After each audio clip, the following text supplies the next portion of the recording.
انگریزی میں کہتے ہیں نیشنز وداؤٹ اے ویژن ڈائی.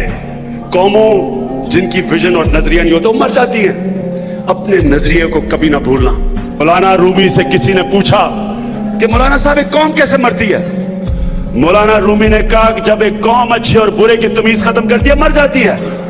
علامہ اقبال کی خواب تھی کہ ہم نے ایک پاکستان ایک ایسا ملک بنانا ہے جو اسلام کی لیبارٹری بننی ہے, کہ ہم نے دنیا کو بتانا ہے کہ اسلام ہے کیا, کہ اصل میں اسلام کیا ہے. ہم نے سارے مسلمانوں ملکوں کو بتانا تھا کہ ایک عظیم دنیا کے اندر ایک ماڈل بنا تھا مدینہ کی ریاست, عدل اور انصاف کے اوپر ایک نظام بنا تھا, جس نظام کی وجہ سے وہ عرب جن کے ساتھ ایک سپر پاور پرشین ایمپائر, دوسری طرف رومن ایمپائر, یہ ذرا سنیں غور سے, تاریخ کا حصہ ہے کہ جنگ بدر 625 میں ہوئی, 313 مسلمان تھے.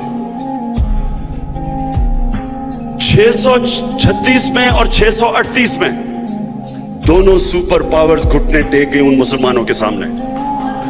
اب سوچے ذرا, نہیں ذرا میں آپ کو تاریخ کی بات کر رہا ہوں. اب آپ اپنے سے پوچھیں کہ اس عظیم لیڈر نے کیا کیا, کیا جادو کیا ان لوگوں کے اوپر کہ کدھر 313 اور رومن ایمپائر کی جو سدرن لیجن تھی وہ 1,00,000 فوجیوں کی تھی.